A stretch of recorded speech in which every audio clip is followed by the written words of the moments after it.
এই বিষয়টা নিয়ে শুরু করতে চাই, যেটি নিয়ে আসলে কথা হচ্ছে, বেশ আলোচনা হয়েও গেছে।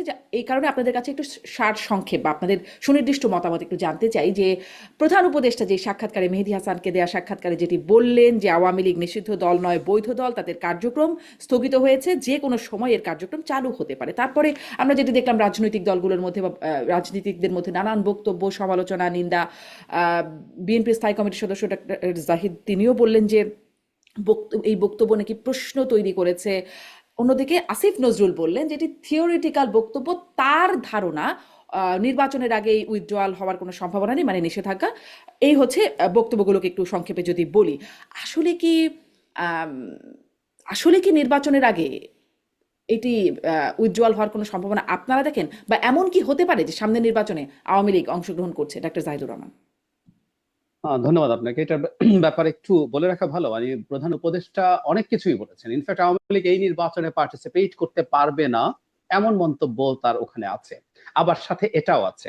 এখন প্রথম কথাটা হচ্ছে, সরকার কি চাইলে আওয়ামী লীগের নিষেধাজ্ঞা উইথড্র করতে পারে? নিষেধাজ্ঞা মানে তার কর্মসূচির ওপরে নিষেধাজ্ঞা। আমি একটু দর্শকদের উদ্দেশ্যে বলি, আওয়ামী লীগের বিচারের প্রক্রিয়া, মানে আওয়ামী লীগকে আইসিটিতে সংশোধনের মাধ্যমে সংগঠনেরও বিচার করা যাবে, এটা যুক্ত করা হয়েছে। কিন্তু এখন পর্যন্ত কোনো মামলা হয়নি, ইনভেস্টিগেশন এবং বিচার শুরু হওয়া তো বহু দূরের কথা। সুতরাং বিচারিক প্রক্রিয়ায় আওয়ামী লীগ নিষিদ্ধ হওয়ার পথ অনেক দূরে। আওয়ামী লীগের কর্মকাণ্ড নিষিদ্ধ করেছে কিন্তু সরকার এক্সিকিউটিভ অর্ডারে, সন্ত্রাস দমন আইন 2009-এ। আগে এটা ছিল না, নতুন করে অধ্যাদেশ জারির মাধ্যমে যুক্ত করা। আগে কিন্তু দল নিষিদ্ধ করে দেওয়া যেত, যেমন জামাত শিবিরকে শেখ হাসিনা 3 অগস্ট নিষিদ্ধ করত। এখন যেটা যোগ করা হয়েছে, চাইলে তার কর্মকাণ্ডও নিষিদ্ধ করা যায়। সুতরাং ওই 9-এর ওই সংশোধনীর মাধ্যমে তার কর্মকাণ্ড নিষিদ্ধ আছে সরকারের এক্সিকিউটিভ অর্ডারে, এবং বলছে বিচার চলা পর্যন্ত, এটা মৌখিকভাবে বলা। তার মানে টেকনিক্যালি সরকার চাইলে আওয়ামী লীগের নিষেধাজ্ঞা তুলে নিতে পারে। এবং আওয়ামী লীগ এখনো নির্বাচনে পার্টিসিপেট করতে পারছে না এবারকার, কারণ তার কর্মকাণ্ড নিষিদ্ধ আছে। একটা দল মিছিল করতে পারবে না, সমাবেশ করতে পারবে না, একটা দল মানুষের কাছে ভোটের জন্য যেতে পারবে না, সে কারণে সে নিষিদ্ধ, মানে নিবন্ধন স্থগিত, করতে পারছে। নিবন্ধন নিবন্ধনও তার স্থগিত, প্রতীকও স্থগিত। হ্যাঁ, ওই কারণে স্থগিত হয়েছে। এবং টেকনিক্যালি আওয়ামী লীগ এখনো নিষিদ্ধ দল না। এবং টেকনিক্যালি বিচারের পর, আইসিটিতে বিচারের পর প্রমাণিত হতে পারে আওয়ামী লীগ সংগঠন হিসাবে মানবতা বিরোধী অপরাধ করেনি, তাই তার উপরে আর নিষেধাজ্ঞা থাকবে না, এটা হতে পারে। সে বাতিল হবে না, এটা হতে পারে। এখন প্রধান উপদেষ্টা যেটা করেছেন, আমার কাছে যেটা মনে হয়, এটাকে আমরা এভাবে বলতে পারি, এটা আমেরিকার প্রসঙ্গে বলা হয়। তাইওয়ান ইস্যুতে একটা ইন্টারেস্টিং বিষয় আছে। যখন এই প্রশ্ন করা হয় আমেরিকান প্রেসিডেন্টদেরকে অনেক সময়, বা তাদের অবস্থান, সেটা হচ্ছে চায়না যদি তাইওয়ান ইনভেড করে আমেরিকা কি করবে। আমেরিকা বলে না যে সে তাইওয়ানের হয়ে যুদ্ধ করবে, আমেরিকা এটাও বলে না সে তাইওয়ানের হয়ে যুদ্ধ করবে না। এটাকে একটা স্ট্র্যাটেজিক অ্যাম্বিগুইটি, এরকম একটা টার্ম ব্যবহার করে। আমি ডক্টর ইউনূসের বক্তব্যের মধ্যে এরকম একটা ইস্যু দেখেছি। উনি যেমন বলছেন এবার পার্টিসিপেট করতে পারবে না, আবার তিনি এমন একটা কথা বলেছেন যেটা তাহলে তার সরকার এক্সিকিউটিভ অর্ডারে করেছে, ওটা উনি উইথড্র করে দিতে পারেন। কিন্তু যে কোনো দিন যদি উইথড্র করে দেন, তাহলে কিন্তু টেকনিক্যালি আওয়ামী লীগ এবার নির্বাচনে অংশগ্রহণ করতে পারে। সুতরাং উনি আসলে একটা অস্পষ্টতা প্ল্যান করেই তৈরি করেছেন বলে আমার ধারণা। নাহলে কিন্তু উনি বলতে পারতেন যে আওয়ামী লীগকে আমরা প্ল্যানের উদ্দেশ্য কি আসছি, উনি কিন্তু বলে দিতে পারতেন যে বিচার পর্যন্ত আমরা তাকে এক্সিকিউটিভ অর্ডারে নিষিদ্ধ রাখছি, সুতরাং বিচার যেদিন শেষ হবে সেদিন যদি সে ছাড় পেয়ে যায়, তার এটা উঠে যাবে অটোমেটিকলি। উনি ওই পথে যাননি। এখন এই অ্যাম্বিগুইটির উদ্দেশ্য কি হতে পারে যদি পরিকল্পিত হয়ে থাকে? আমি মনে করি এই ধরনের আলাপ বা এক ধরনের কথাবার্তা বিভিন্ন দেশের পক্ষ থেকে আছে। ইনফ্যাক্ট বাংলাদেশে যদিও আমরা সেদিন দেখলাম ব্রিটিশ হাই কমিশনার বলছেন অন্তর্ভুক্তিমূলক বলতে যেটা তারা ইন্ডিকেট করে, সেখান থেকে তারা সরে এসছেন, কিন্তু তারপর একটা চাপ আসলে আছে। এবং দেশের অভ্যন্তরে আমি মনে করি আওয়ামী লীগ আসবে কি আসবে না, আওয়ামী লীগের আসা উচিত হবে কি হবে না, এই আলোচনাগুলো আসলে কম বেশি আছে। এটা ঠিক পিওর একটা পলিটিক্যাল হিসাব নিকেশ। যখন দলগুলো নিজেদের মধ্যে প্রচুর ফাইট করছে, নানান রকম অজুহাত দিচ্ছে, এবং অস্বাভাবিক না উদ্ভট অজুহাত সামনে আনা হচ্ছে, শর্ত দেয়া হচ্ছে নির্বাচন নিয়ে, আমি ধারণা করি ডক্টর ইউনূসের মধ্যে খানিকটা বিরক্তি আছে। এবং সেই বিরক্তি যদি থেকে থাকে, তিনি এই আলাপটা সামনে এনেছেন এবং ইন্ডিকেট করছেন সেই দলটাকে, যে দলটা এখন অনেকটাই নানান রকম বাহানা তৈরি করছে নির্বাচনে যাব কি যাব না জন্য। কারণ আওয়ামী লীগ যদি মাঠে আসে, টেকনিক্যালি বলছি, তাত্ত্বিকভাবে বলছি, সেই ক্ষেত্রে ওই দলটার উপরে সবচেয়ে বেশি চাপ তৈরি হবে, কারণ তার দ্বিতীয় দল হয়ে যাওয়ার। আমি একদম জামায়াত ইসলামের একদম কথা যদি সুনির্দিষ্ট করে বলেন, আপনি কি জামাত ইসলামের কথা আমি বলছেন? জামায়াত ইসলামের কথা বলছি। জি, আচ্ছা।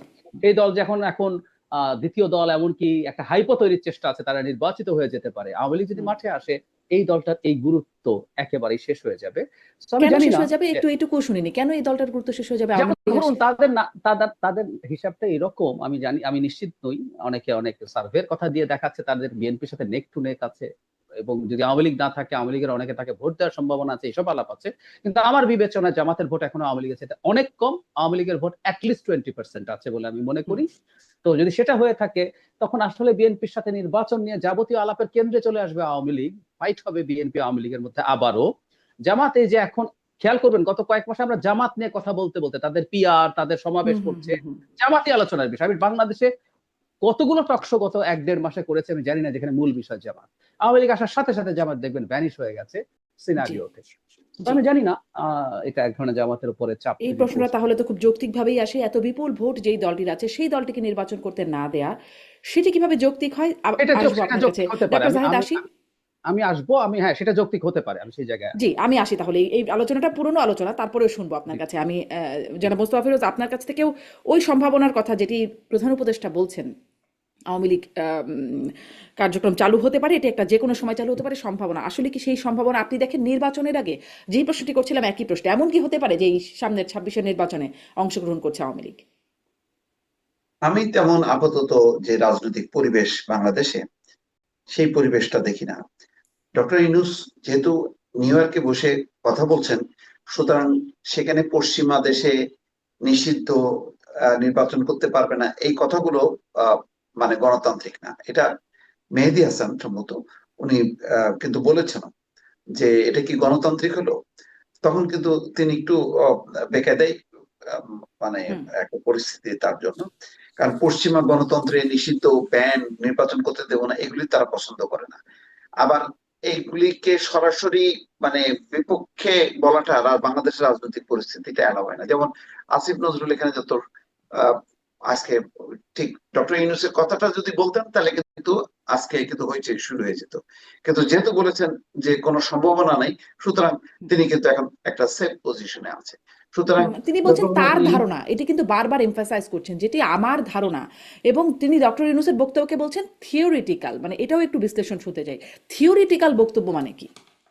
থিওরিটিক্যাল, উনি তো মানে আসলে সবই মানে খুব কূটনৈতিক চালে কথাবার্তা বলেছেন, স্ট্রেট হুম। কিন্তু বলেননি। বলছেন যে হতে পারে, সম্ভাবনা আছে, আওয়ামী লীগ নির্বাচন করতে পারবে না, আওয়ামী লীগ আবার আওয়ামী লীগ পারবে।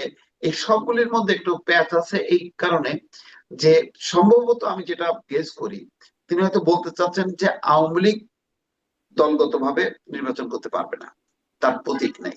কিন্তু আবার আওয়ামী লীগ পারবে কিভাবে? আমরা যদি পাকিস্তানের উদাহরণটা টানি, যে পাকিস্তানও কিন্তু এরকম ইমরানের দল পিটিআই কিন্তু এরকম একটা বিপদের মধ্যে পড়ছিল, যে নির্বাচন কমিশন তার প্রতীকটা যখন স্থগিত করে দিল, তখন আর দলগত ভাবে তারা নির্বাচন করতে পারলো না। তখন তারা কি করলো? তখন তারা স্বতন্ত্র হিসেবে ইলেকশন করলো। সম্ভবত মানে ডক্টর ইউনূস ওই পিটিআই এর দিকে ঠেলে দিচ্ছে আওয়ামী লীগকে, যে ঠিক আছে তোমরা যখন এইটা করতে পারবে না তখন ওইভাবে করো। ওইভাবে করলে তার একটা মুখ রক্ষা হয়। কারণ এখন মানে টোটালি যদি আওয়ামী লীগ মানে ঝাড়ে বংশে যদি তারা নির্বাচনী মাঠে না থাকে, তাহলে পশ্চিমা বিশ্বে বারবার কিন্তু আজকে যেমন মেহেদী হাসান প্রশ্ন করলেন, তেমনি একইভাবে কিন্তু সারাক্ষণ কিন্তু, আর উনি যেহেতু ওইসব অঞ্চলে বসবাস করবেন, বারবার ইন্টারন্যাশনাল মিডিয়া তার কাছে যাবে এবং তাকে কিন্তু প্রশ্ন করবে, তখন ওনার জন্য একটা বিব্রতকর হবে। ওইসব সেই অঞ্চলে কারণে কেন উনি বসবাস কিন্তু করবেন? আমাদের মানে বাংলাদেশে বসবাস করবেন না? না করলেও উনি তো অধিকাংশ সময় বাইরে যান, সেমিনার হুম। সিম্পোজিয়াম জি। করেন। আর যেহেতু উনি একটা ক্ষমতার একটা কেন্দ্রবিন্দুতে আসছে, এখন তার ইন্টারন্যাশনালি তার গুরুত্বটা অনেক বেশি। সুতরাং আন্তর্জাতিক মিডিয়া সে যেখানে থাকুক না কেন তাকে ধাওয়া করবে, এবং উনি কিন্তু আন্তর্জাতিক মিডিয়াকে সবসময় সাথে রাখেন, উনি ফেস করেন।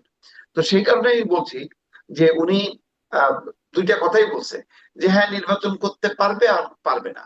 নির্বাচন করতে পারবে এটা হচ্ছে পশ্চিমা দিকটা আহ, ওই ওদের ওই ভ্যালুসটাকে রক্ষা করার জন্য, হুম। আবার পারবে না এটা হচ্ছে বাংলাদেশের ভ্যালুসটাকে রক্ষা করার জন্য। এইরকম একটা জোড়াতালি দিয়ে তিনি কিন্তু খুব মানে কৌশলে কথা বলেছেন। আসিফ নজরুল ঠিক ওই ধারাটা অনুসরণ করতে পারতেন।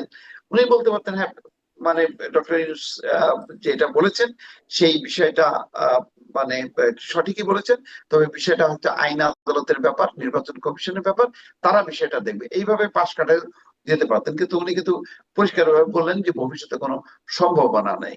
যাই হোক, মানে অনেক বেশি কৌশলী ভূমিকা ছিল ডক্টর ইউনূসের। কিন্তু মোদ্দা কথা হচ্ছে যে মানে আমি এই মুহূর্তে রাজনৈতিক বাস্তবতায় যেটা দেখি, কারণ আজকে বিএনপি, জামাত এবং আরো অন্যগুলি তো আছে, ইনকলাব মঞ্চ টঞ্চ এখনো নামে নাই, তারপরে যারা গরু জবাই করে এখনো তারা মাঠে নামেনি, এরা হয়তো নামবে। তো তারা তখন প্রবল ভাবে মানে প্রতিরোধ গড়ে তুলবে। এবং আজকে যেমন দেখলেন যে লক্ষ্মীপুরে আওয়ামী লীগের একজন এমপির বাসায় আবারও আগুন দেওয়া হয়েছে, 3-4 বার দিছে। এখন আবার হয়তো সেই ইস্যুকে আওয়ামী লীগ কেন পারবে, চলো আমরা যাই 23 নম্বরে যাই, 32 নম্বরে যাই, আবার আগুন দেয়, এরকম একটা পরিস্থিতি তৈরি হতে পারে। সেই কারণে ওরা খুব সতর্ক ভাবে তারা কথাবার্তা গুলোর উত্তর দিছে। তা নাহলে তো যখনই বলবে যে হ্যাঁ আওয়ামী লীগের সম্ভাবনা আছে, সাথে সাথেই তো একটা বারুদের মতন একটা পরিস্থিতি তৈরি হবে। বিষয়টা খুবই রাজনৈতিক স্পর্শকাতর বলে ডক্টর ইউনূসও কৌশলে কথা বলেছেন। আর এখানে আসিফ নজরুল তো আরো বিপদে থাকেন বলে তিনি সরাসরি বলছেন যে না বাবা, কোনো সম্ভাবনা নেই। এরকম একটা পাশ কাটানো একটা অবস্থা। কিন্তু বাস্তবতা আমার যেটা মনে হয় যে আগামী নির্বাচনে এই বাস্তবতায়, যে বাস্তবতায় আওয়ামী লীগের নির্বাচনের সম্ভাবনা নেই, আওয়ামী লীগের নির্বাচনের সম্ভাবনা না থাকার পরেও নির্বাচনটা যথেষ্ট মানে কি বলে, খুব সহজ হবে, সাবলীল হবে, উৎসব মুখর হবে, যে আওয়ামী লীগ নেই বলে আমরা খুব উৎসবের সাথে নির্বাচনটা করবো, তাও কিন্তু হচ্ছে না। এখানে একটা বাস্তবতা তৈরি হয়ে গেল। বিএনপি বনাম হচ্ছে জামাত, জামাত চাচ্ছে যতগুলো প্রতিদ্বন্দ্বী গুলোকে মাইনাস করে তারাই একমাত্র এরকম একটা অবস্থানে মানে তাদের অবস্থান নিয়ে আসছে, এবং পারলে তারা ক্ষমতায় চলে আসতে পারে এমন একটা অবস্থানে নিয়ে আসছে। সুতরাং এই রাজনীতিটা এখন এই মুখোমুখি অবস্থাটা আরো যেখানে জটিল, সেখানে আমার মনে হয় না যে আওয়ামী লীগের বিষয়টা সামনে মানে এনে আরো এটাকে আরো কঠিন করে তোলা হবে, আমার এটা মনে হয় জি, বুঝছেন। আবার জামাতের আন্দোলনও চলছে অক্টোবর থেকে, আবার তাদের রাস্তায় আন্দোলনের বিষয়টাও আছে, সেটা নিয়েও আসবো। আওয়ামী লীগ যদি থাকার সম্ভাবনা না থাকে, আওয়ামী লীগ যদি নির্বাচন, যেটি আসলে বুঝতে পারছি বর্তমান বাস্তবতা আপনারা বলছেন, তাহলে আওয়ামী লীগ আসলে এই সময় কি করবে? একটা খবর দেখছি অক্টোবর ঘিরে নাশকতার আশঙ্কা, গণমাধ্যমের খবর, এবং আওয়ামী লীগ মরণ কামড় দিতে চায়। আমি এই প্রসঙ্গটায় আসি, কিন্তু ডাক্তার জাহিদের কাছ থেকে ওটা একটু সংক্ষেপে শুনে নেই, যে যদি আওয়ামী লীগ দ্বিতীয় স্থান অর্জন করার মতো বা বিপুল ভোট তাদের থেকে থাকে, তাহলে সেই দলটিকে নিষিদ্ধ করে রাখা বা নির্বাচনে না যেতে দেওয়াটার যৌক্তিকতা আপনি ছোট করে যদি বলেন, যেহেতু এটা অনেক আলোচনা হয়েছে। জি, আবার একটু বলতে চাই, সেটা হলো মানে একটা গণতান্ত্রিক ব্যবস্থায় কোন দল কাজ করতে হলে তাকে গণতান্ত্রিক ব্যবস্থা মেনে চলতে হবে। ধরুন বাংলাদেশে 20% লোক চুরি করতে শুরু করলো, তো আমরা কি হুম। পেনাল কোড ঠিক করে বলবো যে চুরি করা বৈধ? 20% লোক তো চুরি করে, আমরা সেই পেনাল কোড চেঞ্জ করে বলবো না। আমাদের এখানে চুরি চুরি থাকবে, এটা অপরাধ থাকবে, এবং এই অপরাধের শাস্তি হবে। আমি একটা খুব কাছাকাছি উদাহরণ হ্যাঁ, দিই, কিন্তু একদম চোরের 20% বিচার হবে, তারপরে সে নির্বাচনে অংশগ্রহণ করবে, সমস্যা কোথায়? যদি চোরদের একটা দল থাকে, একই কথা। মানে আমরা তো বৈধ করব না, মানে আমরা আওয়ামী লীগকে আজ দল কেন বলছি, আবার বলছি কিন্তু বিচারের জায়গা। কিন্তু আমি আমার তাহলে আর্গুমেন্টের কথা চোরদেরকে এত মানুষ কেন সমর্থন করে? It's frustrating for me. আমি আসলে জানি না। করে করে করে না তা না, করে। আমি আসছি, আমি আপনাকে জিনিসটার উদাহরণ দিই। ধরুন জার্মানিতে ঠিক 20%-এর উদাহরণ, গত নির্বাচনে এএফডি বলে একটা দল 20% ভোট পেয়েছে। এর আগের নির্বাচনে 10%, মানে 5 বছরের বা 4 বছরের মাথায় তাদের উন্নতি ডাবল হয়ে গেছে তাদের। মজার ব্যাপার, 2021 থেকে তাদের বিরুদ্ধে একটা ইনভেস্টিগেশন চলছে, কোর্টে মামলা চলছে, and there's a high probability এই দলটা ফ্যাসিস্ট প্রমাণিত হলে সে নিষিদ্ধ হয়ে যাবে। 20% সমর্থনের দল। তার মানে হচ্ছে একটা গণতান্ত্রিক ফ্রেমওয়ার্কে সমর্থন কত বিষয় না, গণতান্ত্রিক ফ্রেমওয়ার্কের কতগুলো, আমার যদি সময় থাকে আমি আপনাকে ধরে ধরে দেখাতে পারবো। আওয়ামী লীগ কোনো পলিটিক্যাল দল না। পলিটিক্যাল পার্টি হওয়ার যা যা ক্রাইটেরিয়া, ডিকশনারি মিনিং যদি কেউ খুঁজে বের করে, they will find it easily. So আমি আবারও বলছি, যদি আমাদের আইসিটিতে প্রমাণিত হয় যে আমাদের মানবতা বিরোধী অপরাধের সাথে দল হিসাবে আওয়ামী লীগ যুক্ত ছিল, দল হিসাবে, ব্যক্তি তো থাকে, এই ব্যক্তির বিচার হচ্ছে, দল হিসাবে তারা যদি যুক্ত থাকে, এটা যদি প্রমাণ হয়, তাহলে আসলে সেই গণতান্ত্রিক এই ফ্রেমওয়ার্কে কাজ করতে পারবে কিনা সেই সিদ্ধান্ত নেওয়া যাবে। ডেমোক্রেসি মানে এই না যে সবাইকে আমি সুযোগ দিব। ধরুন হিজবুত তাহরির, শারমিন, ধরে নেন আপনি যে তাদের 20% সমর্থন হয়ে গেল, হিজবুত তাহরিরকে কি আমরা তখন রাজনীতি করতে পারমিট দিয়ে করবো না, কারণ সে কিন্তু আমাদের ডেমোক্রেটিক জনসমর্থন যদি 30% তার থাকে, আমরা না বলার কে? আমরা না বলার আছে, কারণ হলো হিজবুত তাহরির আমার যে ডেমোক্রেটিক নর্মস আছে, ফ্রেমওয়ার্ক আছে, সেটাতে সে অপারেট করতে পারে না, কারণ সেটা তাহলে মানে সেই না। নর্মস চেঞ্জ হবে, জনগণের ইচ্ছার প্রতিফলনই তো না আইন না হবে না সংবিধান হবে সবই। না হবে না হবে না, কারণ হবে না। সে কারণেই পার্থক্যটা এই জায়গায়, এটা নিয়ে আমি একটা কলামও লিখেছি।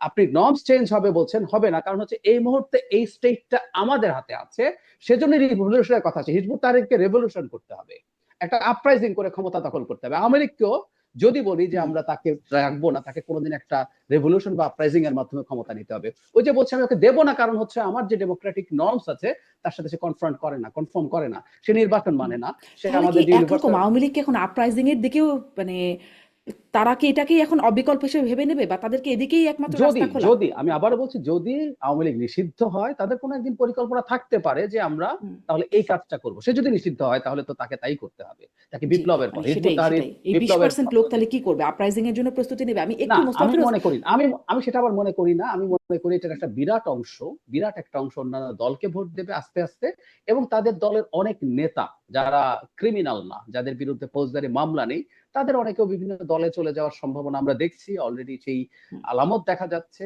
তাদের সাথে সাথে তাদের সমর্থকদের অনেকে চলে আসবে, হুম, সেই সম্ভাবনা আছে। জি। আসলে তো মানে আমাদের দেশে এখনো মার্কার একটা গুরুত্ব আছে। আমি মুস্তাফিরোজের কাছে এটা, ওই কথাটা খুবই ইম্পর্টেন্ট, যে চোরদের দলকে কেন সমর্থন করছে, বাকি দলগুলোকে কি ডাকাত মনে করে, মানে যারা আসলে তার চেয়ে কম ভোট পায়। তাছাড়া চোরের প্রতি কেন সমর্থন? না, আওয়ামী লীগ তো এটা একটা তার সুদীর্ঘ রাজনীতির আহ, একটা মাটি মানুষের রাজনীতি করছে, বাংলাদেশের মুক্তিযুদ্ধ স্বাধীনতা সংগ্রাম তার সাথে যুক্ত আওয়ামী লীগ, এটা তো বোঝা যাবে না। সুতরাং এই রকম একটা দলকে, ঐতিহ্যবাহী একটা দলকে কোনো এক নেতৃত্বের আহ, মানে কি বলে, তার ভুলের জন্য পুরো দলকে নিষিদ্ধ করা যায় না। এটা কোনো গণতান্ত্রিক নীতির মধ্যে পড়ে না, আন্তর্জাতিক ভাবে ওইটা সমর্থন যোগ্য না। দেখেন, জাতিসংঘ যখন নাকি গণহত্যার ব্যাপারে একটা দলিল তুলে ধরলো, তারা কিন্তু হুম, এটাকে বলছে যে কতজন মারা গেছে, সবকিছু বলার পর একটা কথা কিন্তু বলছে যে যারা গণহত্যার সাথে যুক্ত তাদের বিচার হবে, কিন্তু দলকে নিষিদ্ধ করা যাবে না। এই কথাটা কেন বলছে? কারণ তারা জানে বাংলাদেশের রাজনীতি কি। বাংলাদেশের রাজনীতিতে এখন শেখ হাসিনাকে পরাজিত করার সমস্ত পক্ষ যেহেতু আছে, সুতরাং তারা এইরকম একটা দাবি তুলতে পারে। কারণ বা আওয়ামী লীগ নিজেই একটা এরকম একটা কাজ করছে যে জামাতকে আহ, নির্বাহী হুম, আদেশে তারা নিষিদ্ধ করছে। দেখেন, 15 বছর ধরে তারা নিষিদ্ধ কেন করেনি কিন্তু ওই ডেমোক্রেটিক ভ্যালুসটা তারা মাথায় আছে বলেই অনেক চাপ ছিল কিন্তু আওয়ামী লীগের উপর, শেখ হাসিনার উপর বারবার আসছে যে কেন জামাতকে নিষিদ্ধ করা হচ্ছে না, জামাতকে নিষিদ্ধ করা হচ্ছে না।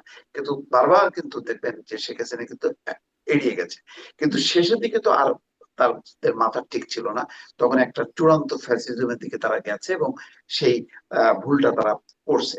এখন ওই ভুলটা ধরে যদি আমি এখন করতে যাই, আজকের বাস্তবতায় মনে হবে যে আওয়ামী লীগ তো এখনই একটা সুযোগ, ওইটাকে আমি ফ্যাসিবাদের সংজ্ঞা দিয়ে আমি নিষিদ্ধ করি।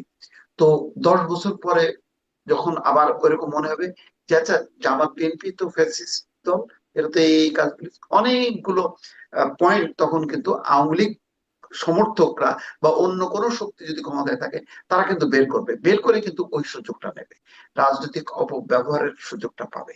সেই কারণেই কিন্তু যে আর আওয়ামী লীগ মানে কি? আওয়ামী লীগ মানে তো শেখ হাসিনা না, আওয়ামী লীগ মানে তো এই লুটেরা পাচারকারী দল না। আওয়ামী লীগ মনে করেন একদম গোপালগঞ্জের একদম তৃণমূলে বা শরীয়তপুরের তৃণমূলে যে লোকটা বসবাস করতেছে, সে তো মনে প্রাণে বসবাস করে যে হাসিনা তো ভুল করছে, এটা তো বঙ্গবন্ধু ঠিক আছে, আওয়ামী লীগ ঠিক আছে। তার তো একটা আওয়ামী লীগ তো অনেক লম্বা ইতিহাস, সেই ইতিহাসের কোনো না কোনো অংশে সে দেখছে আওয়ামী লীগকে, সেই আওয়ামী লীগ সে ভালোবাসে, শ্রদ্ধা করে। সে মনে করে যে আওয়ামী লীগের বর্তমান নেতৃত্ব ভুল। এখন বর্তমান নেতৃত্ব ভুল বলে তার যে বিশ্বাস আওয়ামী লীগের প্রতি, সেই দলটাই নিষিদ্ধ হয়ে যাবে, তাহলে তার তো রাইটসটা সংকুচিত হলো। সেটা তাহলে কিভাবে প্রোটেক্ট হবে?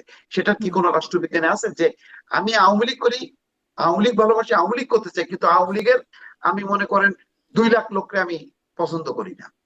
তো 2 লাখের পরেও তো মানে 2 লাখ মানে এক এক এক যে সে যদি ওই ব্যক্তিটা হয়, তাহলে সে কেন ভুক্তভোগী হবে, সে কেন তার গণতান্ত্রিক সাংবিধানিক অধিকার সে বঞ্চিত হবে? অনেকগুলো প্রশ্ন আছে। ফলে বিষয়টা কত সোজা না, আমরা হয়তো আমাদের ওই চেতনা দিয়ে আমরা বলতে পারি, কিন্তু দেখেন সেই চেতনাটাও যদি করেন, সেই আগস্টের সেই চেতনার যারা এখন, তাদের ব্যাপারে পারসেপশনটা কি, সেই পারসেপশনের ব্যাপারে যদি এখন ভোট নেওয়া যায়, দেখা যাবে যে গণঅভ্যুত্থানের নেতারা ওই সময় তাদের যে জনসমর্থন, আজকে কিন্তু তারা জিরোতে। ঠিক এমন এরকমই আপনি যা জিরোতে বলছেন তারা জনাব মোস্তফা ফিরোজ, একটা নির্বাচনেও জিততে পারে না। জাতীয় নির্বাচন তো দূরের কথা, ডাকসু নির্বাচনেও জিততে পারে না। তাই এইভাবে যে নামছে, তো ভবিষ্যতে তারা তাদের চরিত্রটা কি দাঁড়াবে? তাদেরও তো একটা ইতিহাস ঐতিহ্য আছে। এখন ধরেন সেই ইতিহাস ঐতিহ্য নেই, তারা চাঁদাবাজ, তারা দুর্নীতিবাজ। এখন দুর্নীতিবাজ চাঁদাবাজ বলে কি আপনি ওই জুলাই অভ্যুত্থানের সমস্ত নেতাদের রাজনৈতিক অধিকার, সাংবিধানিক অধিকার আপনি এটা কি ক্লোজ করে দেবেন? এটা কি হয়? হয় না।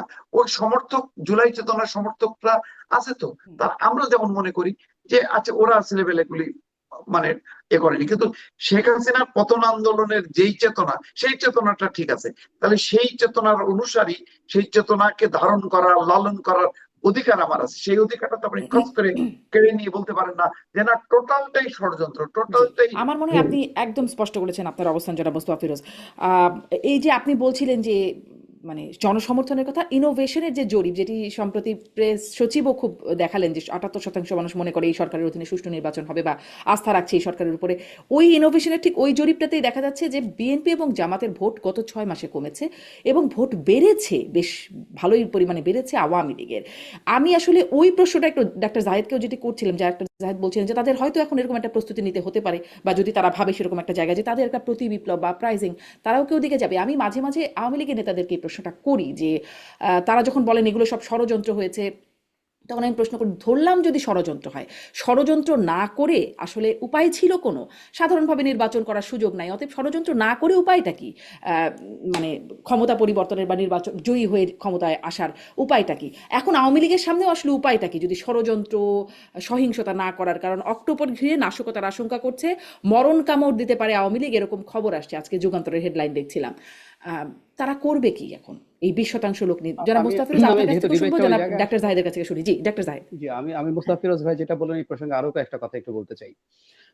মানে আবারও মানে উইকিপিডিয়া যে কেউ খুঁজলেই পাবেন যে বিভিন্ন সময় ইউরোপের মাটিতে, আমেরিকার মাটিতে কতগুলো রাজনৈতিক দল ব্যান্ড হয়েছে। আবারও বলছি, শুধু সেই দ্বিতীয় বিশ্বযুদ্ধোত্তর সময়ে নাৎসি পার্টি বা ফ্যাসিস্ট পার্টি ব্যানিং এর কথা বলছি না, রিসেন্ট সময়। আমি আবারও বলছি যে কেউ can find it out, FD band হতে পারে, অল্টারনেটিভ ফর জার্মানি, বাংলা মানে ইংরেজিতে এটা ট্রান্সলেশন। ওর 20% ভোট এবং গত 5 বছরে তার ডাবল হয়েছে সমর্থন। ওই আলাপ কিন্তু জার্মানিতে কেউ করছে না। জার্মানি আমাদের চাইতে গণতন্ত্রের দিক থেকে অনেক বেশি প্রতিষ্ঠিত, অনেক বেশি বিকশিত দেশ। এই আলাপ জার্মানিতে কেউ করছে না যে 20% লোকের ভোটাধিকার, তার অধিকার ক্ষুণ্ণ করা হয়েছে কিনা। ব্যাপারটা খুব কিন্তু সিম্পল। আবার ডক্টর ইউনূসকে থেকে কৌশলী হতে হচ্ছে, মানে পশ্চিমা আমরা বিশ্বে তো গিয়ে আসলে কৌশলী উত্তর কিন্তু দিতে হচ্ছে। হতে পারে, কারণ আমরা তো আসলে গরিব দেশ, আমাদেরকে চাপ দেওয়া যায়। আমি আপনাকে যে কথাটা বলছি, আমি আবারও বলছি, আমি বলছি না আওয়ামী লীগ এটা হয়েছে। আওয়ামী লীগ যদি সুষ্ঠু বিচারে প্রমাণিত হয় দল হিসেবে সে মানবতা বিরোধী অপরাধ করেছে, that's my point, have you got it? আমি যেহেতু সালিশ মানছি, আমি যেহেতু আইসিটি তে যাচ্ছি, আমি সালিশ মানলে যদি প্রমাণিত হয় যে আওয়ামী লীগ এটা করে নাই, আই উইল অ্যাকসেপ্ট ইট। যদি প্রমাণিত হয় যে সে এটা করেছে, তাহলে পৃথিবীতে বহু উদাহরণ আছে, ফর গডস সেক। গণতন্ত্র মানে ক্রাইম এগেইনস্ট হিউম্যানিটি করবে একটা দল, মানবতা বিরোধী অপরাধ করবে দলগতভাবে, তাকে রাজনীতি করতে দিতে হবে। It's not democracy. কিন্তু এখন সেটা তো আপনি বলছেন ওই যে প্রমাণিত হলে তারপর, কিন্তু অবশ্যই নিয়মটা তাই, তো, আমি সেটাই আইনটা তো বলছি। এরকম যে প্রমাণিত হবার আগ পর্যন্ত সে ইনোসেন্ট। আমি জাস্ট একদম তাই, তর্কের খাতিরে কথাগুলো জিজ্ঞাসা একদম করছি। তাই। আমি আপনার সাথে দ্বিমত করছি না, কিন্তু আমরা কেউ বলছি যে আওয়ামী লীগ নিষিদ্ধ হতেই পারে না যেহেতু 20% সমর্থন আছে। That's a wrong argument. আমি এই আর্গুমেন্টটাকে চ্যালেঞ্জ করছি। আমাদের গ্লোবাল ট্রেন্ড মানে ডেমোক্রেসি মানে হচ্ছে ডেমোক্রেটিক ফ্রেমওয়ার্কের মধ্যে আপনাকে চলতে। যেমন আমি একটু অপ্রাসঙ্গিক হলেও বলি, রিসেন্টলি আমি এটা নিয়ে কথা বলছি। জামায়াতে ইসলামী বা অন্যান্য ইসলামী দল যদি বলে ক্ষমতায় গিয়ে আমি শরিয়া কায়েম করব, আমার যদি এক্সিস্টিং কনস্টিটিউশনের সাথে কনফ্লিক্ট করে, সে যদি আমাদের human declaration, universal declaration of human right নষ্ট করে, এবং অ্যাবভ অল, কারণ কোন শরিয়ার দেশ নেই পৃথিবীতে যেটাতে নির্বাচনী ব্যবস্থা স্বতঃস্ফূর্ত আছে, তো যদি সে নির্বাচনী ব্যবস্থা ধ্বংস করে, তাহলে আমি এই প্রশ্ন করছি ওই দলও আমার এখানে পলিটিক্স করতে পারবে কিনা।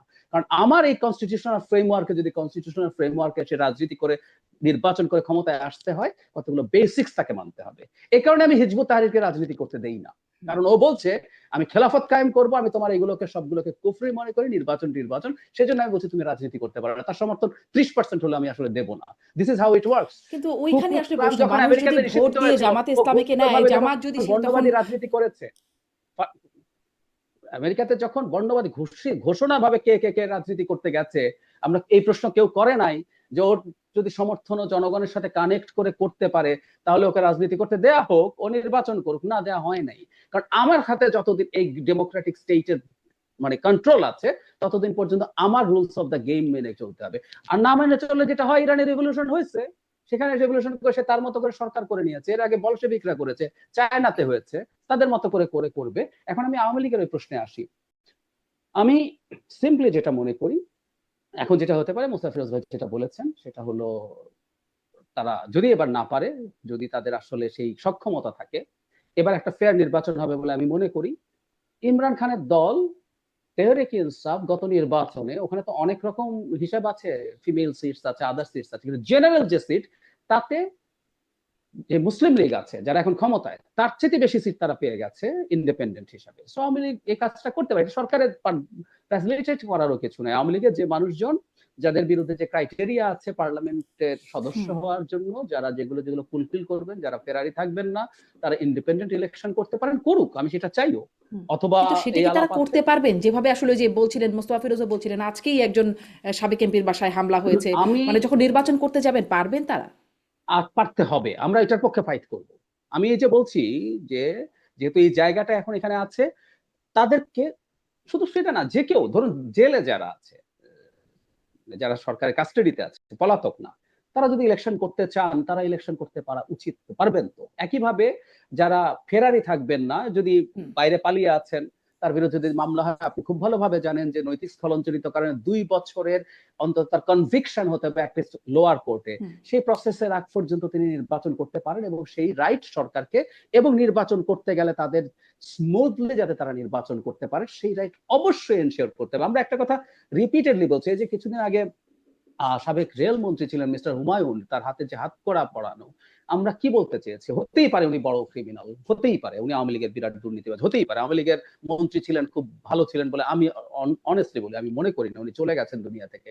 কিন্তু তার উপরে যে ন্যায় বিচার আমরা চাইবো, আমরা ওনার জন্য ন্যায় বিচার চাইছি। একটা এরকম মুমূর্ষ রোগীকে ঠিক মতো চিকিৎসা না দেওয়ার অভিযোগ আছে, তার হাতে হাত কড়া পরিয়ে রাখার অভিযোগ, এমনকি ওনার ডেড বডির হাত কড়া ছিল। সো আমরা এগুলো নিয়ে আমরা প্রতিবাদ করবো। ঠিক একইভাবে আওয়ামী লীগের যে মানুষজন ইলেকশনে পার্টিসিপেট করতে চায়, তার রাইট নিশ্চিত করতে হবেই। এটা নিয়ে কোনো এদিক সেদিক হতে পারবে না। সেটা যদি না হয়, তাহলে এই সরকার মারাত্মক অপরাধ করবে। এবং এই মানে এই সরকারের অন্যায় করলে হয়তো আগের সরকারের অন্যায় এভাবেই জাস্টিফাইড হয়ে যাবে, যে সবাই তো আসলে অন্যায় করে। এটি আসলে নিশ্চয়ই খুবই আওয়ামী লীগের দুঃখজনক। লোকজনের বিরুদ্ধে হরে দরে খুনের মামলা দিচ্ছে, এগুলো করে তো আগের মতো পরিস্থিতি তৈরি করা হলো। 300 জনের নাম, এর মধ্যে সবাই খুনের মামলায় আছে, বিরাট বিরাট ক্রিমিনাল আছে, ধরেন সে দুর্নীতি করেছে, টাকা পাচার করেছে, আমরা তাকে সেই মামলা দিয়েই অনেক শাস্তি দিতে পারতাম। আমরা ধরে ধরে সবার নামে করছে, এগুলো তো আওয়ামী লীগের একই প্রবণতা, এবং এটা দিয়ে এগুলোই হয়তো মানে ওই যে ইনোভেশনের জরিপে যেটা হচ্ছে, যে আওয়ামী লীগ যদি থাকে তাহলে আওয়ামী লীগের ভোট বাড়ার কারণ হিসেবে কাজ করতে পারে, না জানি না। না, আমি আবার সেটা মনে করি না। আমি ভোট বাড়ার কারণ আমার একটা ডিফারেন্ট ব্যাখ্যা আছে। আমি ধারণা করি এটা, আমাদের প্রথম কথা হচ্ছে, আমাদের এই অঞ্চলের জরিপকে আমি খুব একটা পাত্তা দিই না। পাত্তা কেন দিই না? প্রসিডিউরাল প্রবলেম না, ইনোভেশন বা এই যে যারা যারা এটার সাথে ছিল, ভয়েস অফ রিফর্ম বা ব্রেইন, এগুলোর সম্পর্কে আমি খুব ভালো মতো জানি, তারা খুবই প্রফেশনালস। কিন্তু আমি সবাইকে বলবো, দর্শকদেরকেও আহ্বান জানাবো, যে ভারতে গত বছর যে নির্বাচন হলো 24-এ, সেই নির্বাচনের আগে ভারতের যে পোল গুলো হয়েছে, জরিপ গুলো হয়েছে, এমনকি এক্সিট পোল গুলো তো অনেক বেশি সঠিক হওয়ার কথা বলা হয়। কংগ্রেস নেতৃত্বাধীন যে ইন্ডিয়া জোট, যারা 264 সিটস পেল, তার কাছাকাছিও প্রেডিক্ট কেউ করে 200-র নিচে বিজেপি আগের মতোই জিতে যাচ্ছে, এসব ছিল। সো প্রথম কথা হচ্ছে, আমি খুব এটা করি না একটা কারণে, প্রসেস না, আমার ধারণা এটা, আমাদের এই অঞ্চলের মানুষজন জরিপেও খুব সঠিক তথ্য দেয় না, মন খুলে সঠিক কথা বলেন না। আওয়ামী লীগের ক্ষেত্রে যে 4% বাড়লো, এটার আমার একটা ব্যাখ্যা হচ্ছে এরকম, যখন প্রথমবার 4 মাস বা 3 মাস আগে জরিপ হয়েছিল, তাদের অনেকে যারা আওয়ামী লীগ করেন, তারা হয়তো সংকোচে অনেকে বলেননি। কারণ আমি আওয়ামী লীগের পার্সেন্ট মানে সমর্থন বাড়ার কারণ দেখি, এই 4% নতুন, তারা আওয়ামী লীগে ছিলেন আগে, হয়তো এটা প্রকাশ করেননি, এখন প্রকাশ করেছেন, এটা আমার ধারণা।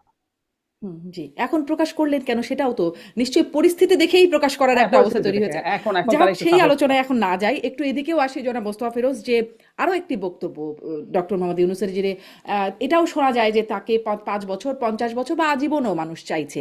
এর সাথে মিলিয়ে একটু প্রশ্ন করতে চাই মির্জা ফখরুল ইসলাম আলমগীর নিউ ইয়র্কে তিনি যে বক্তব্য বললেন যে তিনি শহীদ জিয়ার প্রতিচ্ছবি দেখতে পাচ্ছেন ডক্টর ইউনূসের মধ্যে। ডক্টর ইউনূস যেভাবে কাজ করছেন বা করতে চান, দূরদৃষ্টি সম্পন্ন, শহীদ জিয়াও মানে সেরকম তিনি আসলে প্রতিচ্ছবি বা সেরকমই একটা বিষয় দেখতে পাচ্ছেন, যেন শহীদ জিয়ার কথাই শুনতে পাচ্ছেন এরকম। তো যদি তাই হয়, বিএনপি যার আদর্শ ধারণ করে সেই আদর্শের একজন মানুষ যদি রাষ্ট্র ক্ষমতায় থাকে, তাহলে বিএনপি কেন নির্বাচন চাইছে আর কেন তাকে সরাতে হবে বলে, মানে বিএনপির জায়গাটাকে আপনি বুঝতে পারেন এই বক্তব্যের প্রেক্ষিতে? এটা আমার মনে কমপ্লিমেন্ট একটা। আহ, এটা বিএনপির লোকজন খুব পছন্দ করছে তাও মনে হয় না। এটা যেহেতু গেছেন, একটা শুভেচ্ছা। আপনি দেখবেন যে ওখানে কিন্তু নিউ ইয়র্কে খুব বেশি একজন আরেকজনের বিরুদ্ধে বিরোধিতা করেনি বাংলাদেশের। এতে যেভাবে জামাতকে জামাতের উদ্দেশ্যে যে কথাগুলি বলা হয়, জামাত যেভাবে বলা হয়, ওখানে যেহেতু একটা মানে এক ধরনের সৌহার্দ্যপূর্ণ পরিবেশ, সেই পরিবেশে এনসিপি বলেন, জামাত, বিএনপি, তারা তো আর পরস্পরের বিরুদ্ধেই বলে, কিন্তু ওখানে যে কিন্তু বলেনি। সেই কার্ডসিটা তারা মেনটেন করেছে, এবং এটাও একটা কমপ্লিমেন্ট। কারণ যেহেতু জাতিসংঘের মতন ফোরামে খুব জোরের সাথে তিনি বলেছেন ফেব্রুয়ারি নির্বাচনের কথা, আর বিএনপি যেহেতু অনেক আগে থেকেই এই ফেব্রুয়ারির নির্বাচনের কথা বলছে, প্রথমে ডিসেম্বর ফেব্রুয়ারি, সেই কথাটা যখন নাকি বলছেন ডক্টর ইউনূস, তখন অনেক বেশি তারা আরো খুশি হয়ে হয়তো এটা বলেছেন। আবার এমনও হইতে পারে মানে এটা একটা ব্যক্তিগত ভালোবাসা, এটা তো আর দলের পক্ষ থেকে না, হুম। তার ব্যক্তিগত একটা অনুভূতির কথা তিনি শেয়ার করেছেন। কিন্তু সমস্যাটা হলো যে এই যে নির্বাচনের কথাটা বলি, আমি তো একটা যদি ফাইনালি যদি আওয়ামী লীগ দলগতভাবে নিষিদ্ধের জায়গায় আসে, তখন তো যেহেতু অন্য কোনো শক্তি নাই, ফট করে চলে আসতে পারে যে তাহলে গণহত্যা তো বাংলাদেশের দুইটা তিনটা পট পরিবর্তন হয়েছে। 71-এ বাংলাদেশ স্বাধীন হয়েছে, এটা হচ্ছে সবচেয়ে বড় পরিবর্তন। ওই ওই পট পরিবর্তনের সময় 71-এর গণহত্যার সহযোগী কারা? জামাত ইসলাম। তাহলে কি যখন কি মানে আওয়ামী লীগ নিষিদ্ধের বিষয়টা আসবে, তখন কি জামাতও কি যুক্ত হয়ে যাবে কিনা? তাহলে জামাতও নাই, আওয়ামী লীগও নাই, তাহলে শুধু বিএনপি ময় বাংলাদেশ, এমন একটা পরিস্থিতি কিন্তু আমি দেখতেছি। আমি শঙ্কা করতেছি, কারণ আপনি একটা টানলে তখন আরেকটা আসবে। তো সেই কারণে এই আদৌ এই পুরো প্রক্রিয়াটা কিভাবে দেখা হবে, কোনভাবে দেখা উচিত, এটা নিয়ে আমার মনে হয় আরো গবেষণা করা উচিত। কারণ আহ, মানে এখন মনে হচ্ছে যে সবচেয়ে বাংলাদেশের গত 50 মানে 54 বছরে সবচেয়ে বড় গণহত্যা হয়েছে আহ, মানে 24-এ, যেটা আওয়ামী লীগের দ্বারা সংগঠিত হয়েছে। কিন্তু আপনি চিন্তা করেন মুক্তিযুদ্ধের পর, তখন তো আর অন্য কেউ ছিল না, তখন কি মনে হতো? তখন তো মনে হতো জামাত, জামাত সবচেয়ে মানে গণহত্যার সহযোগী, বা তারা নিজেরাও পার্টিসিপেট করছে। তো সুতরাং সেই আলোকে কিন্তু জামাতও নিষিদ্ধ হইতে পারে, এবং এই দাবিটা তো ছিল অনেক দিন পর্যন্ত ছিল। এখন হয়তো এখন তো সেই আর দাবি কেউ করে করার না। মতো কেউ নেই। তো সুতরাং পুরো বিষয়টা প্রেক্ষিতটা চিন্তা করতে হবে, যে যদি 24-এ কারণে আওয়ামী লীগ নিষিদ্ধ হয়, তাহলে 71-এর কারণে জামাত নিষিদ্ধ হবে না কেন? এই একটা বিষয় মাথায় রাখতে হবে।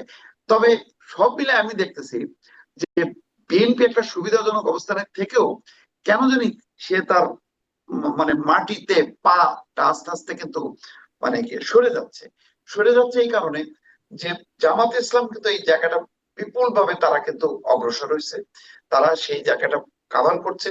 সুতরাং এখন ডক্টর ইউনূসের এইরকম মানে নিম্নমুখী একটা অবস্থানে যদি বিএনপি আরো বেশি সমর্থন দিতে থাকে, এতে কিন্তু সামগ্রিকভাবে এই সব কমপ্লিমেন্ট আলটিমেটলি হিতে বিপরীত হবে। এটা কিন্তু ভালো হবে না। কারণ 1 বছর আগে ডক্টর ইউনূসের যে ভাবমূর্তি, যে জনসমর্থন, এখন যে কোনো বিচারে সবাই বলবেন যে এখন অনেক বেশি নিম্নগামী। তো নিম্নগামী একটা অবস্থানকে যদি বিএনপি এখন সাপোর্ট করতে থাকে, তাহলে এমনিতেই জামাত আন্দোলনে আছে, ফোকাস পয়েন্টে আছে। আওয়ামী লীগ নিষিদ্ধ করো, সহযোগীদের সব নিষিদ্ধ করো, ফলে যত এইগুলি নিষিদ্ধ হবে তত বেশি কিন্তু বিএনপি শক্তিশালী হবে না, হবে হচ্ছে জামাত। সেই কারণে আমি বিএনপির এই কমপ্লিমেন্ট সত্ত্বেও বিএনপির রাজনৈতিক ভবিষ্যৎ নিয়ে কিন্তু আমি চিন্তা করছি যে কি দাঁড়াবে শেষ পর্যন্ত। জি, আমি ছোট করে এটা একটু মন্তব্য নিই ডাক্তার জাহিদ, আপনি কি মনে করেন এই কমপ্লিমেন্ট মানে যেটি আসলে আগের সাবেক প্রধানমন্ত্রীকে খুব শেষ চারদিকে সবসময় কমপ্লিমেন্টই থাকতো, প্রশংসা আর প্রশংসা, এখন কি ডক্টর ইউনূসও সেরকম একটা পর্যায়ে আসছেন যে তাকে এরকম প্রশংসা যেটা আসলে মিনিংফুল না সেরকম প্রশংসা করা হচ্ছে? আর বিএনপির আমার মনে অবস্থানটাকে আপনি হয় কিভাবে দেখেন এই আমার কমপ্লিমেন্টের মনে হয় প্রেক্ষিতে? না, জি। এবং এই তুলনাটা একেবারেই ভুল হয়েছে আমি মনে করি। কারণ হলো, ডক্টর ইউনূসকে আমরা যে সমালোচনা করি, ঠিক সেই জায়গায় জিয়াউর রহমান প্রশংসিত হতেন। দুজন একেবারেই উল্টো চরিত্রের মানুষ। কেন? জিয়াউর রহমান একজন ডুয়ার ছিলেন। ওনার যা চিন্তা ভাবনা ছিল, যতটুকু ছিল, উনি বলার চাইতে উনি এটা করে দেখিয়েছেন, কাজ করতেন। ঠিক এই জায়গায় আমরা ডক্টর ইউনূসকে সমালোচনা করি। উনি মোটিভেশনাল স্পিকারের মতো অনেক মোটিভেশন দেন, অনেক কথা বলেন, কিন্তু উনি আসলে পদক্ষেপ নেন না। আমাদের এই দেশ চালানোতে তার সমস্যার যে জায়গা হয়েছে, মূলত তিনি পদক্ষেপ নেন না, উনি কাজ করেন না বলেই অভিযোগ আমাদের। সেই তুলনাটাই ঠিক হয় বলে আমি মনে করি। কিন্তু উনি এটা একটা পলিটিক্যাল জায়গা থেকে বলেছেন বলে আমার ধারণা, যেহেতু সামনে নির্বাচন আছে, সরকারের সাথে অন্তত আমি বলছি না কোনো এক্সট্রা সুবিধা, কিন্তু কোনো রকম কোনো বোঝাপড়ায় যাতে সমস্যা না থাকে, হুম। সরকারের দিক থেকে যাতে কোনো নেগেটিভ অ্যাটিটিউড না থাকে। কারণ ডক্টর ইউনূসের এক ধরনের বিরক্তির প্রবণতা ছিল বিএনপির প্রতি, আমরা দেখেছি। ইভেন ফেব্রুয়ারিতে লন্ডন থেকে ফিরে আসার পর মনে করছিলেন অনেকে এটা কেটে যাবে, না কেটে যায়নি। বিশেষ করে ঢাকা সিটি কর্পোরেশনের মেয়রকে কেন্দ্র করে বা বিভিন্ন সময়ে সরকারের অন্তত একটা অংশ আছে যাদের সাথে বিএনপির এক ধরনের টানাপোড়েন হয়তো আছে। আমি ধারণা করি মির্জা ফখরুল ইসলাম আলমগীর এই কথাগুলো বলার মাধ্যমে অন্তত একটা লিস্ট আন্ডারস্ট্যান্ডিং যাতে থাকে, র্যাপোটা থাকে, সেজন্যই বলেছেন, এর বেশি কিছু না। এবং তুলনাটা ভুল, আবারও বলছি। জি। একটু এই প্রসঙ্গে আসি যে মানে বিএনপির অবস্থান নিয়ে জনাব মোস্তফা ফিরোজ যেরকম বলছেন, বিএনপিকে খুব আগে যেমন আমরা জানতাম আপোষহীন নেত্রীর দল বিএনপি, এখন সবকিছুতে একরকম আপোষ বা এরকম প্রশংসা করে চলবার একটা জায়গায় দেখা যাচ্ছে বলে অনেকে এটার একটা সমালোচনাও করছেন। সেখানে আমি আসলে অন্য একটা প্রসঙ্গে যেতে চাই, সেটা হচ্ছে যে যে জনাব মাহফুজ আলম বর্তমান উপদেষ্টা, তথ্য উপদেষ্টা, তিনি যে বললেন যে সবকিছু ভাগ বাটোয়ারা হয়ে গেছে, কোনো মানে তিনি একজন তথ্য উপদেষ্টা, তিনি গণ অভ্যুত্থানের মাস্টার মাইন্ড খ্যাত তথ্য উপদেষ্টা, তিনি যখন এই কথাটা বলছেন, এটির কি কোনো প্রতিবাদ বা কেউ কি করছেন যে আসলে না এটি ভুল তথ্য? জনাব ডাক্তার জাহিদুর রহমান দেখেছেন এরকম খুব শক্ত প্রতিবাদ, নাকি এটা একরকম এটা অ্যাকনলেজ আসছে, করে তার নেওয়া? আগে আপোষহীনের প্রশ্ন আসে। বিএনপি এই মুহূর্তে খুবই ডেলিকেট একটা সিচুয়েশনে আছে। বিএনপি সম্ভবত এরকম ডেলিকেট সিচুয়েশন আগে কোনোদিন ছিল না। ধরুন, যখন নির্বাচনের ডেট দিচ্ছে না, বিএনপি কি মাঠে নেমে সারা দেশের কয়েকটা বড় শহর অবরোধ করে নির্বাচনের ডেট দিতে পারতো না? খুব ভালোভাবে পারতো। কিন্তু সমস্যা হচ্ছে এই, যে বিএনপি কতটুকু বল প্রয়োগ করবে, কতটুকু চাপ প্রয়োগ করবে, সেটা নিয়ে তার নিজের মধ্যে কনফিউশন আছে। এটা আমার ধারণা একজন অ্যানালিস্ট হিসাবে। কারণ এই সরকার ফেল করে ফেললে আবার দেশের নির্বাচনটাই আনসার্টেইন হয়ে যেতে পারে। কারণ দেশে বহু লোকজন এসব খেলার জন্য বসে আছে, ডক্টর ইউনূসকে সরিয়ে ফেলে এখানে অমুককে বসাবেন, তমুককে বসাবেন, অথবা একজন ভিন্ন জেনারেলকে এনে একটা মিলিটারি ইন্টারভেনশন করাবেন। বাস্তব হবে কিনা ডিফারেন্ট ডিবেট, কিন্তু একটা কেওস এবং এই সরকারকে সরিয়ে ফেলে এরকম একটা কিছু চেষ্টা তাদের থাকে। ডক্টর ইউনূসের যাবতীয় ব্যর্থতা যদি থাকে, অন্তত গত কয়েকদিনে আমরা দেখব, গত কয়েক মাসে তিনি নির্বাচনের পক্ষে, ফেব্রুয়ারিতে নির্বাচনের পক্ষে খুব টাফ ভাবে দাঁড়িয়েছেন। তো ডক্টর ইউনূসের সমালোচনা যেমন করতে হবে, একই সাথে ডক্টর ইউনূসকে এত বেশি বিপদে ফেলা যাবে না যে তাকে চলে যেতে হবে ধরনের পরিস্থিতি তৈরি হয়। সো বিএনপি খুবই ডেলিকেট একটা জায়গায় এই মুহূর্তে আছে, সেজন্য সে অনেক কিছু করে উঠতে পারবে না। নাম্বার 2 হচ্ছে, আপনি যে কথাটা বললেন মাহফুজ আলমের বক্তব্য, হুম, হুম। আমি মনে করি আসলে এই বক্তব্যটার মধ্যে সেই অর্থে তেমন কোনো মেজর নেগেটিভ কিছু নাই। কারণ হলো, আওয়ামী লীগকে যদি সরাতে হয়, আওয়ামী লীগের সাথে খুবই বেশি কানেক্টেড লোকজনকে যদি সরাতে হয়, তাহলে যারা উঁচু পর্যায়গুলোতে যাবেন, তার মানে হলো 2008-9 সালের আগের দিকে যাদের রিক্রুটমেন্ট হয়েছে, তো ওর মধ্যে আপনি আসলে খুঁজে আনতে গেলে দিনের শেষে এই ধরনের মানুষগুলোই থাকবে যারা বিএনপি বা জামায়াত ইসলামী করেন। তখন তার এনসিপি হুম। ছিল না। তো কিন্তু আমার এরকম তো ধারণা খুঁজে হচ্ছে, এনে আসলে বিএনপি বা জামাতপন্থী হয়ে গেছে, তাদের মধ্যে খুঁজে এনে দেখা গেছে তারা বিএনপি জামাতপন্থী, এমনটা না। তিনি বলছেন চোখের সামনে ভাগ বাটোয়ারা হয়ে গেছে, মানে ভাগ বাটোয়ারা করার জন্যই করা হয়েছে। আমি ঠিক জানি না। হ্যাঁ, এমনি এটা সত্য, প্রশাসনে হয়েছে। এবং জনাব মাহফুজ আলম যেটা বলেন নাই, এনসিপিরও বিরাট একটা ভাগ ছিল। এনসিপির হুম। নিজের দল ছিল না। আমি একটা প্রশ্ন তাহলে মানে মাহফুজ আলমকে করতাম। ধরুন, আমরা সবাই ভালো মতো জানি শেখ হাসিনার সময়ে একজন সচিবও কি ছিলেন যিনি শেখ হাসিনার স্নেহধন্য বা কৃপাধন্য হন নাই? শেখ হাসিনাকে ব্লাইন্ডলি সাপোর্ট না করে কারো পক্ষে সচিব হওয়া সম্ভব ছিল? প্রথম দিন চোখ বন্ধ করে সব সচিবকে আপনার বাদ দিয়ে দেওয়া দরকার ছিল। এমনকি আপনি চাকরিচ্যুত করতে পারেন। সরকারি চাকরি আইনে চাকরির বয়স 25 বছর হলে আপনি তাদেরকে চাকরি থেকে সরিয়ে দিতে পারেন, একদম একজনও চাকরিতে থাকবে না। হয়নি তো। আলাপ আছে এনসিপি এবং স্টুডেন্টরা, তাদের সাথে প্রচুর ডিল টিল হয়ে সেই সচিবরা রয়ে গেছে। তো সবার স্টেক আছে, এই সবাই তার লোক রাখার চেষ্টা করেছে আমি মনে করি। হ্যাঁ, বিএনপি করেছে, জামাত করেছে, এমনকি এনসিপি এবং স্টুডেন্টরা, তখন এনসিপি হয় নাই, স্টুডেন্টরা সেই চেষ্টা করেছেন, তাদেরও প্রচুর লোক আছে।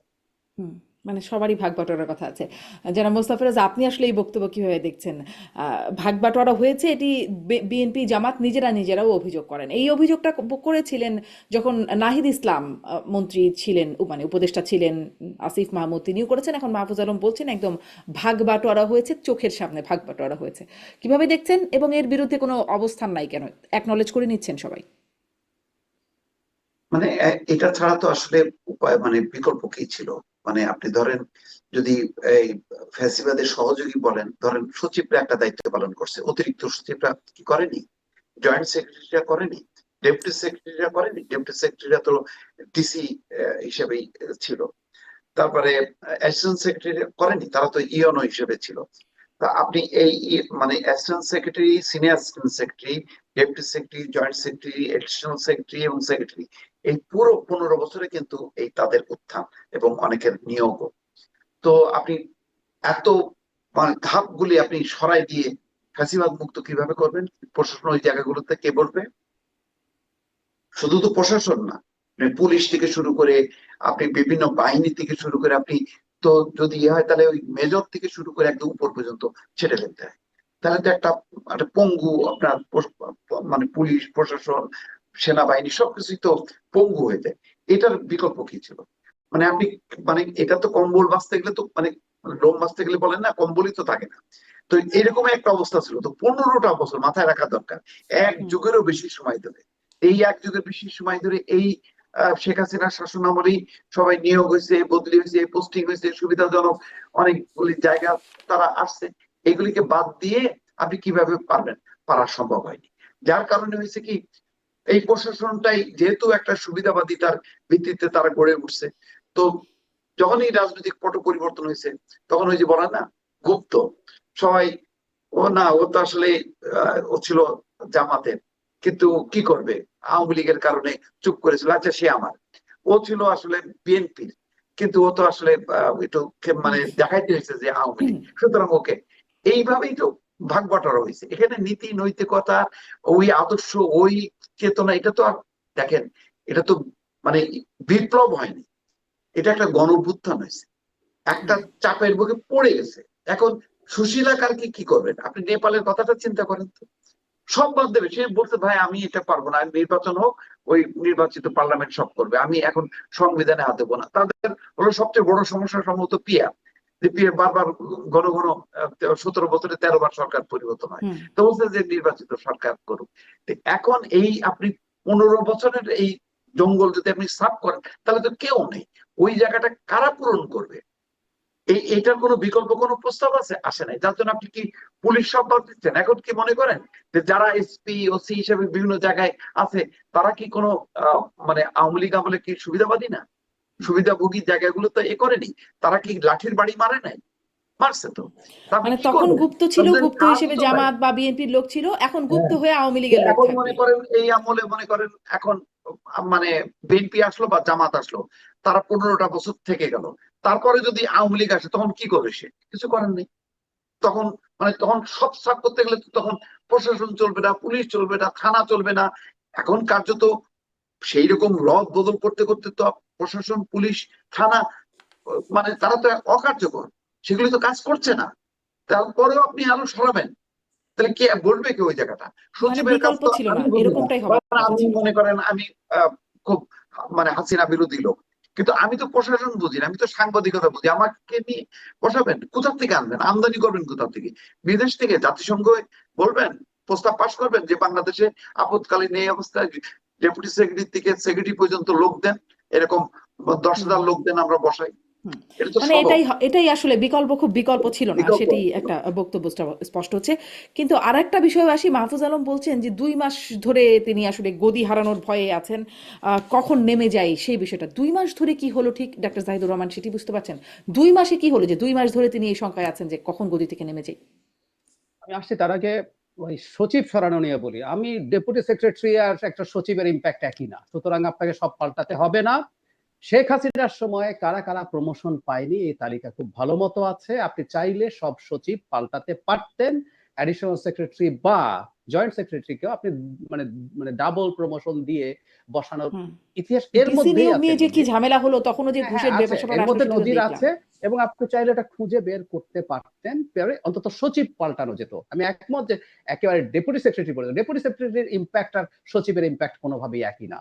সচিবগুলো সব পাল্টানোর মতো অফিসার পাওয়া যেত যারা শেখ হাসিনার সময় হুম। খুব সহজ হিসাব, যারা শেখ হাসিনার সময় সুযোগ পায়নি, যাদেরকে ডেপ্রাইভ করে রাখা হয়েছে, এদের মধ্যে থেকে স্কিল লোক আনা যেত। যাই হোক, আমি বলছি ওটা আসলে তারা থেকে যেতে পেরেছেন। আলোচনা নাকি এরকম হয়েছে, যেহেতু আওয়ামী লীগের প্রিভিলেজ লোক, ওকে যদি রাখা যায় ও আমার কথা শুনবে এবং অনেক ভালো ট্রানজাকশন করা যাবে। এগুলো হয়েছে আসলে ওই সময়। এবার আপনি মাহফুজ আলমের কথা বলছেন। 2 মাস থেকে আসলে ঘটনা যেটা, সেটা হলো আমি মানে এই আলাপ তো আসলে আছে যে এই সরকারকে নির্বাচনের দিকে যখন এগিয়ে যাবে তাকে অবশ্যই অনিবার্যভাবেই তাকে আসলে নিউট্রাল হয়ে উঠতে হবে। এই যে 2 ছাত্র উপদেষ্টা, এই ছাত্র উপদেষ্টা আমি আপনার কথা আমরা যতই অ্যানালিসিস করি আমাদের মধ্যে একদম অ্যাক্টিভিজম আছে। আমরা সরাসরি বলে ফেলি এনসিপি কিংস পার্টি এই দুইজন আসলে এনসিপির লোকজন। তো ডক্টর ইফতেখারুজ্জামানের মতো মানুষও তো বলছেন। ওনার মতো সিভিল সোসাইটির রেসপেক্টেড মানুষও বলছেন। So there's a huge perception যে এদেরকে সরে যেতে হবে এবং আমরা একটু ইনফর্মালি বলছি এনসিপি বা অন্যান্য এদের সাথে তো আমাদের যোগাযোগ আছে। এই দুজন যে ভেরি মাচ মানে কানেক্টেড টু দ্য পার্টি, তাদের নানান পলিসি ডিসিশনে আলোচনায় তারা থাকেন, এগুলো আমরা জানি ইনফর্মালি। সো আমি ধারণা করি এই চাপ বাইরে থেকে আছে। বিএনপি তো প্রকাশ্যেই এই 2 ছাত্র প্রতিনিধিকে বের করে দেওয়ার অবস্থান নিয়েছিল। আর আমি অনুমান করি যে সরকারের প্রধানের পক্ষ থেকেও তাদের উপরে এই ধরনের মেসেজ হয়তো আছে, কারণ তাদের কাজ হোক কাল হোক বেরোতে তো হবেই। তো এই কারণে তারা চাপের মধ্যে আছেন বলে আমি ধারণা করি। জি, একই প্রশ্ন জনাব মোস্তফা ফিরোজ। শেষ প্রশ্ন, যে 2 মাস ধরে কি ঘটছে, আপনার কি বিশ্লেষণ? মাহফুজ আলম ব্যক্তিগতভাবে একটু চাপের মধ্যে আছে, কারণ সে যখন নাকি বলছে যে মৌদুদিবাদী তো কয়েকটা দল আছে, আর একটা মৌদুদিবাদী দল নাই, সেটা এনসিপি কে উদ্দেশ্য করেই বলছে। ফলে আহ অন্যদের সাথে মাহফুজ আলমের একটু পার্থক্য আছে, তারপরে কিন্তু দেখবেন যে সে চাপের মধ্যে পড়ছে এবং এক ধরনের তার মধ্যে হতাশা। কারণ এটা বলার সাথে সাথে সরকারের ভেতরে এবং বাইরের অনেকগুলো শক্তি মাহফুজ আলমের কে নিশ্চয়ই চাপ প্রয়োগ করা শুরু করছে, যার কারণে তার মধ্যে একটা হতাশা তৈরি হয়েছে। যেমন আসিফ মাহমুদ সজীব ভুঁইয়াকে যত উজ্জীবিত দেখি বিসিবি এই ধরনের নির্বাচন নিয়ে, আহ, মাহফুজ আলমকে কিন্তু দেখা যাচ্ছে না। ফলে ডিফারেন্স আছে, ফলে অনেকটা বিচ্ছিন্ন হয়ে গেছে, দল থেকেও বিচ্ছিন্ন হয়ে গেছে, এনসিপি থেকে, সরকার থেকেও বিচ্ছিন্ন হয়ে গেছে। তবে এই সমাধানটা তিনি নিজেই করতে পারতেন, নিজেই রিজাইন করলে তো জিনিসটা লেটার চুকে যায়। এত তো মানে ওনার অপেক্ষা করতে হবে কেন? এই যাকে নিয়োগ দিছে ডক্টর মোহাম্মদ ইউনূস তো নিজে বলেন যে ছাত্ররা আমাকে নিয়োগ দিছে।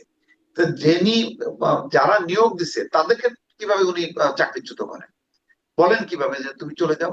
কারণ তারাই তো তাকে নিয়োগ দিছে, হুম। ছাত্ররা। তো সেই কারণে এটা হলো নিজের থেকে এখন করতে হবে যে ডক্টর মোহাম্মদ ইউনূস বলতে পারছেন না, কারণ ছাত্রদের অবদান, ছাত্ররা তাকে বসাইছে বারবার বলতে বলতে, যে তিনি ছাত্রদের দ্বারা নিয়োগ প্রাপ্ত হয়ে ছাত্রদেরকে স্যাক করতে পারেন না। সুতরাং ছাত্রদেরকে এখন সিদ্ধান্ত নিতে হবে যে আমরা কি এই ক্যাবিনেটে থাকলে এই ক্যাবিনেট কি আসলে নিউট্রাল, অন্তর্বর্তী, নিরপেক্ষ, এটা হয় কি হয় না, এটা বুঝে তাদেরকে সিদ্ধান্ত নেওয়া উচিত। জি।